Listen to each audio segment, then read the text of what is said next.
The city was burning. Flames rose from every tower, turning the night sky into a red storm. Screams and plasma blasts echoed through the narrow metal alleys. The alien capital of Nerith had become a battlefield, and no one knew who would survive. Among the chaos ran a single human. Ethan Cole, his armor cracked, his visor half shattered. He had been separated from his squad hours ago, when the alien drones ambushed the Terran relief convoy. Now he ran alone through the ruins, his lungs burning, his pulse loud in his ears. He wasn't supposed to be here. The treaty said humans were only observers, not soldiers, but treaties never survived the first shot. A shadow fell across him, and a plasma bolt smashed into the wall beside his head. Ethan ducked, returning fire with his pulse rifle, each shot lighting up the smoke-filled street. 3 drones dropped, but more came buzzing through the haze, their red optics glowing like angry suns.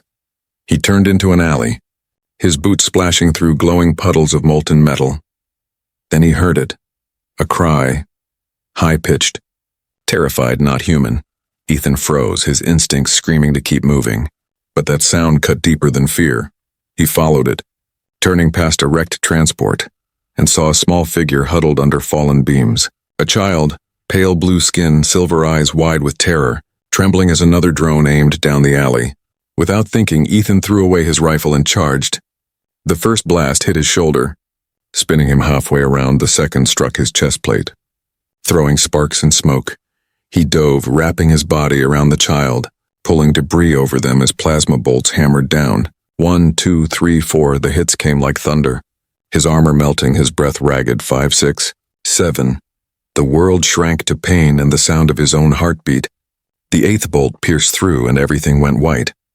He couldn't feel his legs anymore, only the faint trembling of the child under him. The smell of burned metal and ozone filled the air. His visor cracked completely, showing him the small face pressed against his chest plate. The alien child whispered something soft and broken, a language his translator could barely process. "Don't die, human," Ethan wanted to answer, but his lungs refused to work. He looked past the child, seeing the drones hover closer, scanning. Recalibrating for another shot, he smiled weakly, his voice a hoarse whisper. "Stay down, little one." The next shot never came out of nowhere. A beam of blue light cut through the drones, slicing them apart like paper. Heavy footsteps followed, armored figures appearing through the smoke. Tall, fierce alien warriors with glowing crests on their helmets. Ethan's blurred eyes could barely focus, but he saw one of them kneel beside him. Lifting the child gently, the alien warrior looked at him, their voice trembling with disbelief. "He shielded her," Ethan tried to laugh, but only a dry rasp came out. He wanted to say something heroic, something that would sound like those old war stories he grew up with. Instead, he muttered the only thing that mattered. "She's safe." Darkness crept in at the edges of his vision. The sounds of war faded into a soft hum. Then silence. He felt weightless, like floating in deep space. Memories flickered. Earth's oceans, his squad mates laughing. The promise he made to protect anyone who couldn't fight back. Then everything dissolved into light. He thought it was death, but it wasn't. Somewhere beyond the battlefield, in a chamber filled with glowing liquid and alien runes, a monitor flashed with a single line. "Subject, human, vital signs returning." The alien warriors stood around the pod, their eyes filled with something no human had ever earned from their kind before. Awe. The child he had saved pressed a small hand to the glass, whispering through tears, "Wake up, human, please." And deep inside the healing chamber, Ethan's heart began to beat again. Slow but steady outside, the war continued. But whispers spread across the alien world. Of a human who took 8 plasma blasts for a royal child. Of a protector who defied death itself. The galaxy would soon know his name. But for now, Ethan slept in silence, suspended between life and legend. The flames of Nerith still burned outside, and the warriors who found him knelt in quiet respect. For in the alley of fire, a human had done what no alien ever dared. He shielded a child not his own, and in doing so became something more. Ethan opened his eyes to light. It wasn't the sunlight of Earth or the red glare of war, it was soft blue light, pulsing around him like a heartbeat. He felt weightless, floating in a transparent chamber filled with glowing mist. Machines hummed quietly nearby, and strange symbols moved across floating holographic screens. He tried to move his hand, and to his shock, It responded, stronger, faster, smoother than before. His body didn't feel broken anymore. No pain, no burns, no weakness, but something was different. He looked at his reflection in the curved glass of the pod. His eyes glowed faintly with blue light. The same color as the mist, he whispered, "Where am I?" But the sound was swallowed by the silence. Suddenly, the glass around him hissed and lifted. Cold air rushed in, smelling of metal and ozone. Ethan gasped, sitting up, his breath steaming in the chilled air. He wasn't alone. Around him stood tall alien figures, wearing silver armor engraved with runes that shimmered like liquid light. One stepped forward, a warrior with white scales along his jaw and a cloak of dark blue cloth. He spoke in a deep, steady voice. "You live." "Human," Ethan blinked. Trying to process the words, he replied slowly, "I shouldn't." The alien warrior nodded. "You shouldn't," he agreed. "But the child you protected begged the queen herself to save you." Ethan frowned, confused. "The child, is she safe?" The warrior's tone softened. "She is alive, untouched, and she speaks of you with honor." Before Ethan could ask more, the chamber doors slid open with a soft hum. A figure entered, taller, radiant, wearing armor lined with gold. Her eyes glowed like twin suns, and her presence filled the room with silent command. Every warrior bowed. Ethan instinctively tried to stand, but his legs trembled. The woman raised a hand.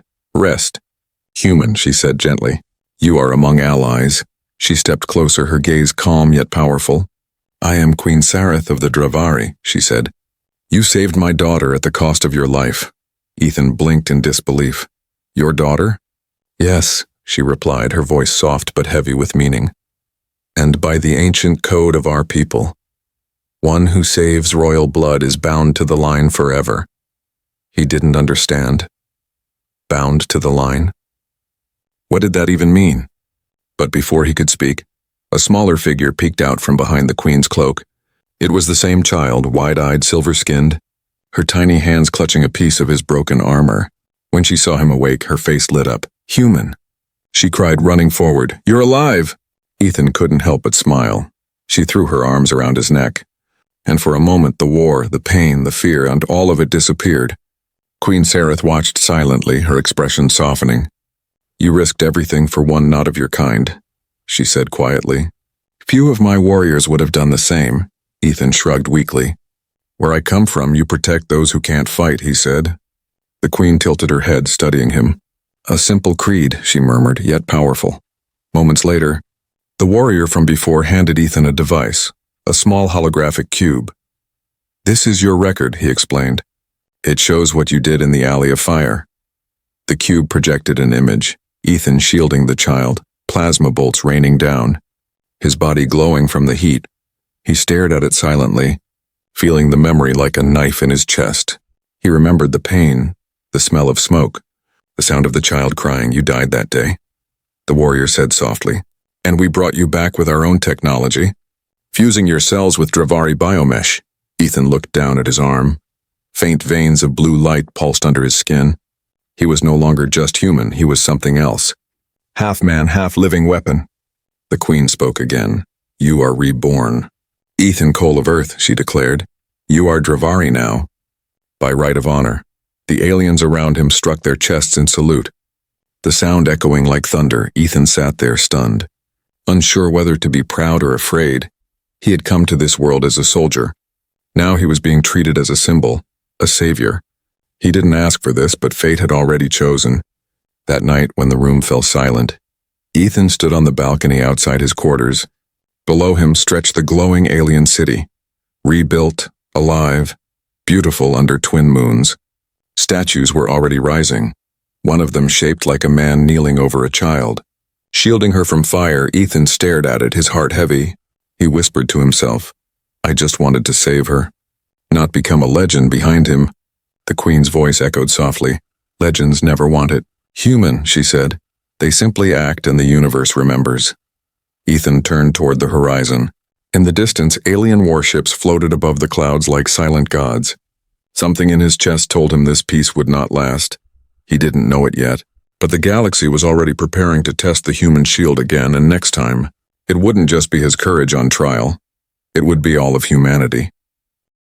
The morning began with thunder, but it wasn't weather. It was the sound of the war drums of Dravari, echoing across the crystalline towers. Ethan stood on a marble platform surrounded by alien soldiers, their armor glowing faintly in the rising sun. He was no longer dressed in Terran gear. Now he wore hybrid armor, Dravari steel fused with human design, silver and black with blue veins of energy running through it. Today was his trial. The rite of steel, an ancient ceremony that decided who was worthy to stand among the Queen's elite guard. If he succeeded, he would be honored as a warrior. If he failed, he would die before the galaxy that now called him the human shield. Queen Sareth stood above on her throne terrace. Watching in silence, beside her stood her daughter, the young heir he had saved, eyes filled with hope and fear. Ethan bowed slightly before them. "I'm not one of your kind," he said quietly, "but I'll fight with everything I've got." The Queen's voice was calm, yet it carried across the arena like a storm. "Then fight, human. Not as one of us, but as what you are." The arena walls shifted, opening to reveal a wide battleground made of shimmering sand and floating platforms. Massive gates opened with a hiss, releasing the first challenge, the shard beasts, creatures made of living metal, with claws sharp enough to carve through starship hulls. Their eyes glowed red and they roared as they charged forward. Shaking the ground, Ethan gripped his plasma spear. His breath steady, he dodged the first swipe, rolling under a metallic limb and striking at a joint. The spear burned white-hot, slicing through armor. Sparks flew as molten metal sprayed across the sand. But another beast slammed into him from behind. Throwing him against the wall, pain flared through his side. Yet something inside him pulsed, the alien biomesh under his skin glowing bright. The energy healed his wound in seconds, and he rose again. The Dravari audience gasped. Some shouted in disbelief, others in admiration. "Impossible," one of the generals muttered. "He fights like one born of steel." Ethan moved faster now. Adapting with every swing, he leapt onto a beast's back.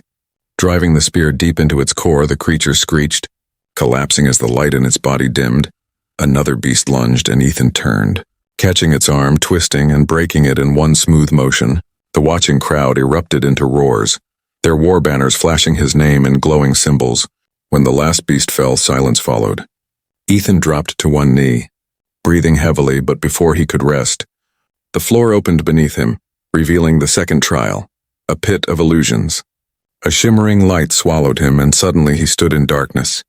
Voices whispered around him, human voices, some angry, some pleading. "Why did you leave us, Ethan? You fight for aliens now, not your own." He spun around, seeing shadows shaped like his old squad, his friends, their faces twisted with pain and betrayal. He shouted, "You're not real." But their eyes glowed red, and they rushed him. The illusion struck, claws of light cutting deep. Every strike brought back guilt, regret, loss. He fell to his knees, clutching his head, shouting, "I did what I had to do." The darkness laughed. "You will never belong.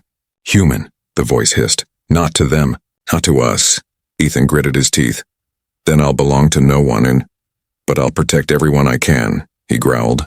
With a burst of energy, his armor flared, shattering the illusion around him. The arena returned. The crowd stared as the human emerged from the pit, eyes burning with blue light. His body steamed, his armor cracked. Yet he stood tall. The Queen rose from her seat, her voice ringing through the air. "The trial is complete," she declared, "and the human stands unbroken." The warriors around the arena struck their spears against the ground in salute. The Queen's daughter cheered, tears shining in her eyes. For the first time in Dravari history, a human had passed the rite of steel. Ethan bowed, exhaustion in his body but pride in his heart. "I didn't come here to prove I'm strong," he said softly. "I just wanted to prove I'm human." The Queen smiled faintly.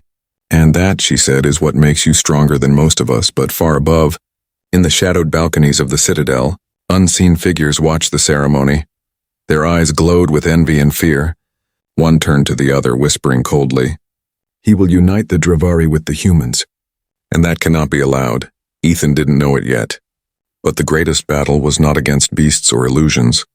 It was coming from within the empire he had sworn to protect. The human shield had earned honor, but his next test would decide whether he lived long enough to wear it. The celebration had lasted through the twin nights. Firelights burned high above the Citadel, painting the alien sky with rivers of gold. Dravari warriors chanted Ethan's name, their voices echoing through the grand hall of crystal and flame. He stood before them, his armor gleaming, his heart steady but heavy. For the first time since the war, he felt peace. But peace never lasted long at the Queen's side. The young princess clapped her hands and smiled. To her, Ethan was more than a hero. He was family. But in the corners of the hall, hidden behind the flickering banners, jealous eyes watched. Eyes that saw not a hero's but a threat. High General Corvin, scarred and bitter, leaned close to his counsel. "This human bends the Queen's favor," he whispered. "He stains our honor by his mere breath." Another general nodded, his voice sharp as glass. "The Queen calls him Dravari, yet he is flesh of another world." Corvin's hand tightened on the hilt of his blade. "Then let us correct her mistake," he murmured, "before he corrupts us all." Unaware, Ethan lifted a ceremonial cup. The Queen smiled and raised hers in return. "To unity," she declared, her voice warm. "And to the shield who proved humanity's worth," cheers erupted. But amid the noise, Ethan's instincts pricked, a faint vibration in his earpiece. A warning tone, subtle but deadly. His armor detected an unseen signal, a hidden drone. Closing in fast, he turned just in time to see the shadows move. Tiny devices flew from the pillars. Flashing red explosions tore through the air. Shattering glass, Ethan tackled the Queen and the princess to the floor, his shield arm glowing as debris rained around them. Screams filled the hall. Warriors drew their weapons, confusion spreading like fire. "Protect the Queen," shouted the guards, but it was too late. A squad of armored assassins stormed through the side gates, their insignias burned off. Their weapons charged, Ethan rolled to his feet, the human fire in his eyes igniting again. He grabbed a fallen spear, energy surging through his veins. "You picked the wrong night," he muttered. The assassins charged, Ethan met them head-on, his strikes fast and brutal. Sparks burst as his spear clashed with alien blades. One attacker fell, then another, but the third slashed deep across his arm. Blue light bled from the wound instead of red. The hybrid biomesh pulsed, sealing the cut instantly. The Queen shouted, "Some guards with him." But half of them hesitated. Unsure who to trust, Ethan realized the truth. This wasn't just an assassination. It was a coup. He blocked another blow and shouted, "Get her out of here!" The young princess grabbed her mother's hand as loyal guards escorted them toward a hidden passage. Ethan stayed behind, holding the line. Blades clashed. The hall filled with chaos. He spun, kicked, and struck, every movement honed by battle and instinct. But then, from behind the smoke, Corvin stepped forward, his armor black as void, his sword humming with plasma energy. "So the hero bleeds after all," Corvin sneered. Ethan's chest rose and fell, his face streaked with ash. "You were behind this," he said quietly. Corvin smirked. "A human wearing our armor, standing beside our Queen. It is an insult to every warrior who died before you." He raised his sword. "Tonight I end your story." They clashed, the sound like thunder in a storm. Ethan's spear met Corvin's blade, sending shockwaves across the hall. They fought through shattered banners and fallen lights, each strike shaking the floor. Corvin was stronger, faster, trained in ancient forms, but Ethan was unpredictable, wild. Relentless and human, he feigned a stumble, then drove his knee into Corvin's chest. Grabbing his wrist and twisting the blade free, Corvin roared, slamming him backward. Ethan hit the ground hard, rolling over broken glass. His armor flickered, damaged. But he pushed himself up again, teeth clenched. "You can't kill an idea," he said, "and I'm more than your fear." He hurled the broken spear, striking the hall's energy core. A blinding pulse erupted, knocking everyone down. When the smoke cleared, Corvin was pinned under fallen debris. His armor shattered. Ethan limped toward him, gripping the edge of the broken spear. Corvin glared up, gasping. "You think this changes anything, human? They will never truly accept you." Ethan stared down at him. "I don't need acceptance," he said. "I just need to protect what's right." Then he turned and walked away as the Queen's guard stormed in. Surrounding the wounded general outside, the night wind howled over the ruined hall. The Queen and her daughter stood waiting, fear and relief mixed in their eyes. Ethan knelt before them, his voice calm but heavy. "It's over, for now." Queen Sareth looked at him long and silent. "There will always be those who hate what they don't understand," she said. "But you have done more for this world than most of my kind ever dared." Ethan gave a faint smile. "Then let's make sure the next fight is worth it." Above them, the twin moons rose, reflecting in the cracked armor on his chest. The galaxy whispered his name again. Some called him the traitor of species, others the savior of two worlds. But Ethan knew the truth. This was only the calm before the next storm. Dawn came slowly to the shattered city of Nereth. The fires had faded, the air heavy with smoke and silence. Ethan stood atop the citadel's highest tower, looking down at the rebuilding world below. The banners of the Dravari still hung torn and burned, but new ones were rising, half human, half alien in design. He watched workers and soldiers moving together, side by side for the first time in centuries. Two species that once feared each other worked as one. His armor, cracked from battle, reflected the pale blue sunrise. He was exhausted, his body covered in faint scars glowing with energy. The Queen's medics had begged him to rest, but he refused. He couldn't rest, not yet, because the peace he had bought was already trembling. In the grand chamber below, the High Council gathered. The Queen sat on her throne, her daughter beside her, and before them stood Ethan, the human shield, the man who had saved their future. But he could feel the tension in the air. Distrust, resentment, fear. Some counselors bowed when he entered. Others turned their eyes away. Queen Sareth rose slowly, her voice steady. "Today we stand between ruin and rebirth," she said. "The betrayal of Corvin nearly tore us apart, but we endure, because of one who was not even born of our world." All eyes turned to Ethan. He nodded humbly. "I didn't save you because of a throne or title," he said quietly. "I did it because that's what humans do. We protect life, no matter the shape it takes." A murmur spread across the chamber. Some warriors nodded, others clenched their fists. An elder general spoke harshly. "And when humanity rises again, when they bring their fleets, will they protect us too?" Ethan met his gaze without flinching. "If they come to fight," he said, "I'll stand in their way the same as I stood in yours." The hall went silent. Even the Queen seemed surprised. "You would fight your own kind?" she asked softly. Ethan looked at the princess, the child he had once shielded from death. Then back at the Queen. "I would fight anyone who threatens peace," he said. "Human or Dravari, it doesn't matter." The Queen's lips curved into a faint smile. "Then you are more Dravari than many born under my stars," she said. Her words echoed through the hall. The tension melted, replaced by a quiet respect. But outside the palace walls, storm clouds gathered again, high above the atmosphere. Unknown ships drifted at the edge of the system, massive and silent, shaped like Terran war cruisers. Ethan's communicator buzzed softly in his ear. The signal came from orbit, a human channel. Encrypted, he froze, recognizing the code. It was from his old command. The Terran Defense Fleet. He stepped outside. Standing beneath the twin suns. "Command, this is Cole," he said, his voice steady. "I'm alive and I need you to stand down." Static filled the air. Then a cold voice replied, "Lieutenant Cole, you've gone rogue. You're surrounded by hostile aliens. We're here to bring you home." Ethan's jaw tightened. "They're not hostile," he said. "They're rebuilding and they're not the enemy." But the voice ignored him. "Prepare for extraction or we'll begin orbital cleansing." Ethan's eyes widened. He turned, sprinting back toward the command tower. The Queen looked up as he entered. "They're coming," he said. "And they're not here to talk." Moments later, the sky cracked open. Columns of light pierced the clouds as Terran ships appeared. Their weapons glowing, Dravari defense systems activated, alarms blaring across the city. Queen Sareth stood firm, her warriors ready, but Ethan ran between them, raising his arms. "Stop!" he shouted, his voice amplified through the comms. "Don't fire!" He opened a link between the two fleets. Human captains stared at their screens, seeing him standing on the alien palace steps. "You see me?" he said, his voice carrying across channels. "I'm human, but I'm also theirs now." He pointed to the city behind him. "These people aren't monsters. They're survivors like us." Silence followed. Even space seemed to hold its breath. Finally, the Admiral's voice came through. "Quieter now. You risked everything for them." "Ethan," he said. "Why?" Ethan looked up at the stars.